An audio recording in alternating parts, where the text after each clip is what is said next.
shoot a graph. All right, sit down in your chair. Oh, Done. that's it. Word. All right, so for example number 2, one thing that we learned in physics is that velocity is the displacement over time. So we let delta x represent the change in x, and we let delta t represent the change in t. Now, most of the time when we did a physics problem, we just assumed that time started when the problem started. So usually our initial time was 0 and our final time was whatever it was, and then we just assumed that the time was, from 0 to whatever. But really, it's a difference in time. So what does this look like to you guys? It's a slope, right? Doesn't that remind you of delta y over delta x? So if I take a graph and I have the displacement x over time, and I have some sort of graph, whatever the graph is, the slope of the curve is equal to the velocity. So we said that Newton invented calculus so he could study physics. And really one of the questions that he had was, what is the instantaneous velocity at a particular point in time? We've always done averages. Okay? So what we want to do then, to make this a little more formal, what he was interested in is velocity as a function of time. And in physics, we use s for displacement, not delta x, but sometimes we use s for position, which is really displacement. So, and then over time. So what we're looking for, and this all means the same thing, we're looking for the change, the rate of change of position with respect to time. And guess how we would find that? Well, we would say that we would take the limit of f of t plus delta t minus f of t all over delta t as delta t approaches what? Take a guess. 0. So I have one particular point in time. I'm curious about what the slope or instantaneous rate of change is at t.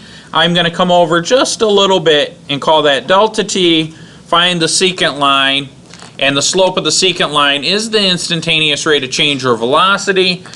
Ideally, in order to get the most precise, accurate, or instantaneous velocity, I have to take the derivative of displacement over time.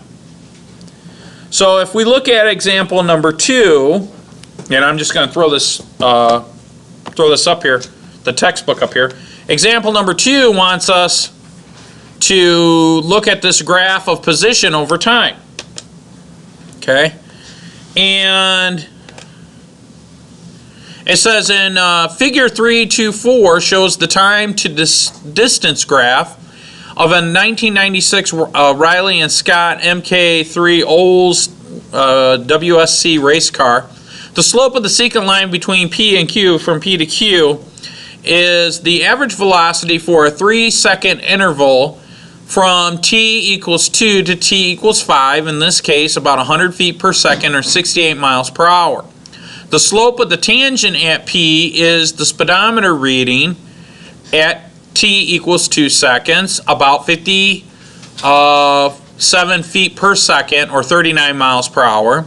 The acceleration for the period is nearly a constant of 25.5 feet per second during each second, which is about 0.89 g, where g is the acceleration due to gravity.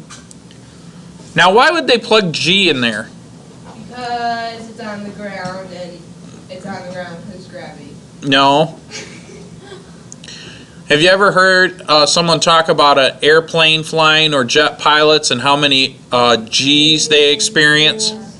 So our bodies are used to measuring or feeling a constant force of G on our body at all times.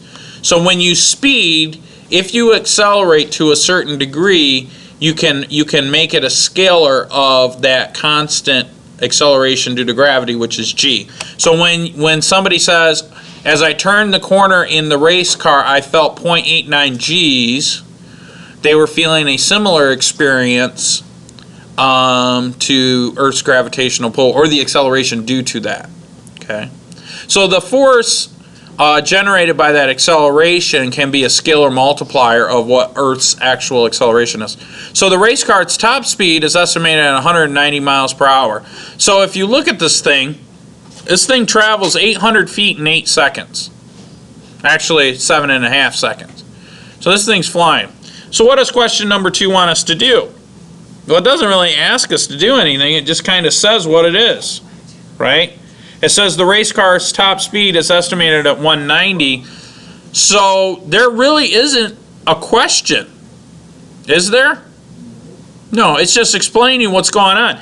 So if you, and this is one of the things that Newton did, except he did it with, he would drop things and measure the acceleration due to gravity. Here we have a car that starts from standing still, and the guy just tromps on the gas, and he accelerates at 28.5 feet per second. And what happens is that this secant line between P and Q is really the velocity over a 3-second time interval. So then, that's pretty much it. Does anybody have any questions? Okay.